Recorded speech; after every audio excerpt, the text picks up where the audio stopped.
आप किसी भी प्रोफेशन से मुंसलिक हैं, आप टीचर हैं, डॉक्टर हैं, लॉयर हैं, लीगल एडवाइज़र हैं, प्रॉपर्टी का बिज़नेस करते हैं या कि आम लेबर में काम करने वाले एक वर्कर हैं। अगर आप अपने कस्टमर को सेटिस्फाई कर पाते हैं तो आप एक कामयाब इंसान हैं, और अगर आप अपने कस्टमर या क्लाइंट को सेटिस्फाई नहीं कर पाते तो आप कामयाब इंसान नहीं हैं। दोस्तों, किसी भी कस्टमर या क्लाइंट को सेटिस्फाई करने के लिए क्या ज़रूरी है? पॉइंट नंबर वन, किसी भी कस्टमर या क्लाइंट को सेटिस्फाई करने के लिए ज़रूरी है कि सबसे पहले हम अपने कस्टमर या क्लाइंट को सुने, क्योंकि जब हम अपने कस्टमर या क्लाइंट को सुनते हैं तो 75% उसकी सोच का हमें अंदाज़ा हो जाता है।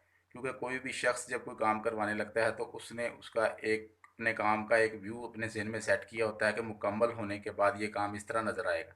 जब हम अपने कस्टमर या क्लाइंट को सुनते नहीं हैं तो प्रॉपर सेम वही व्यू हम अपने कस्टमर या क्लाइंट को प्रोवाइड नहीं कर पाते, जिसकी वजह से हमारा कस्टमर या क्लाइंट हमसे सेटिस्फाई नहीं होता।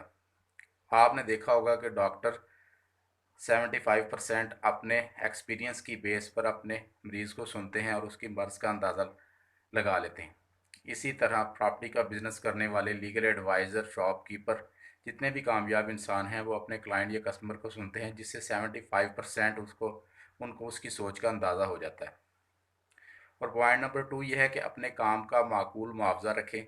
जब आप अपने काम का माकूल मुआवजा रखेंगे और मार्केट में आपका मुआवजा माकूल होगा बाकी लोगों की निस्बत, तो आपका क्लाइंट आपसे सेटिस्फाई होगा।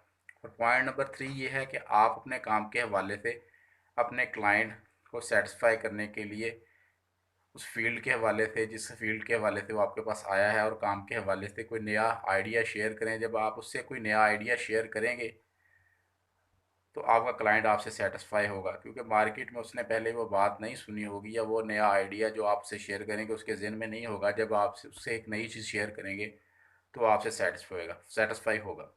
उम्मीद ये है कि इन तमाम पॉइंट्स को मद्देनज़र रखते हुए जब हम अपने क्लाइंट को डील करेंगे तो इंशाल्लाह हमारा क्लाइंट या कस्टमर जो है वो सेटिस्फाई होगा।